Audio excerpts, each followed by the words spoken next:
네, 안녕하세요. 저는 신라대학교 항공서비스학과 정희경 교수입니다. 저는 학사는 관광경영학을 전공했고요. 졸업 이후 항공사에서 10년 동안 승무원으로 근무하며 석사와 박사학위 역시 관광경영학으로 취득하였습니다.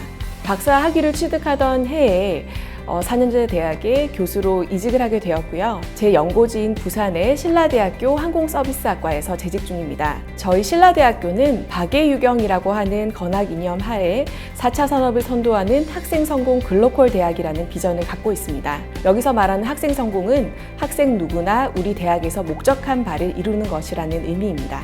저는 항공사에서 근무할 때 승무원들을 가르치는 교관이었습니다. 특히 신입 승무원의 교육 총괄 담당을 하기도 했는데 갓 입사한 학생과 같았던 후배들이 어엿한 승무원으로 성장해가는 과정에서 보람과 즐거움을 느끼게 되었습니다. 그래서 공부를 좀 더 해보고 싶다는 생각에 석사, 박사를 하게 되고 그러다 보니까 자연스럽게 학교 쪽으로 오게 된 것 같습니다. 저의 주된 업무는 학생을 가르치는 일입니다.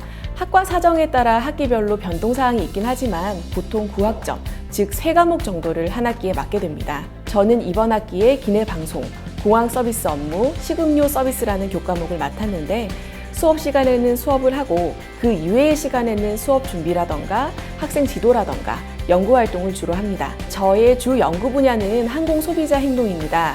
항공 소비자들의 행동을 분석하고 그에 따른 학문적, 실무적 시사점을 도출해내서 국내외 연구저널에 발표하는 일을 합니다. 수업과 연구활동 이외에는 교수 개인이 학교에서 맡은 역할에 따라 학과장으로서 학생들을 위한 교육과정을 개정하거나 비교과 프로그램을 기획하거나 하는 역할도 있고요.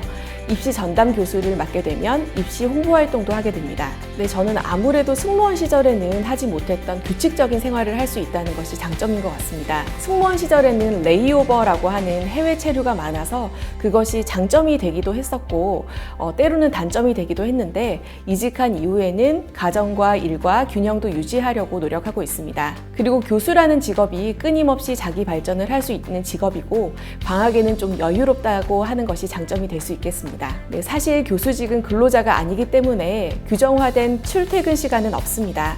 다만 주 4일은 수업이 있어야 하고 그 중에 하루는 9시 수업이 있어야 한다는 규정은 있는 걸로 알고 있습니다. 복지라고 하기에는 좀 거리가 있긴 하지만 요즘 같은 고령화 시대에 65세까지 정년을 다 보장받을 수 있다는 것도 장점이라고 할 수 있겠고 은퇴 후에 사학연금 수령을 할 수 있어서 노후 생활이 안정될 수 있다는 것이 장점이라고 할 수 있습니다.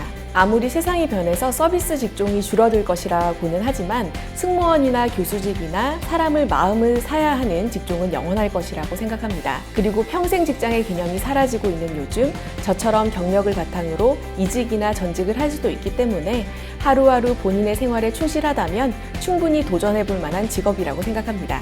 네, 저는 전 직장인 항공사의 배려로 비행을 하면서도 스케줄 조정을 해서 석사와 박사 과정을 할 수 있었고 직장인으로서의 삶과 학생으로의 삶을 동시에 살았기 때문에 정말 바쁜 하루하루를 보냈던 것 같습니다. 비행을 하며 해외 체제를 하면서도 호텔에서 대학원 공부를 하거나 논문을 쓰거나 했기 때문에 비교적 젊은 나이에 전임 교수가 될 수 있었던 것 같습니다. 네, 비행을 하면서도 운항 승무원이라던가 정비사 그리고 승무원 후배들과도 즐겁게 하루하루를 보냈고 현재도 동료 교수님들과 학생들과 즐겁게 하루하루를 보내고 있습니다. 전 직장의 후배들도 저와 같은 길을 걷고자 하는 후배들도 많고요. 학생들 중에서도 승무원이 되고 나중에는 모교로 와서 교수가 되고 싶다고 하는 학생들도 많습니다. 나중에 정말 제 지도를 받은 학생이 항공사 승무원이 되고 저처럼 교수도 될 수 있다면 정말 보람이 있을 것 같습니다. 항공산업 화이팅!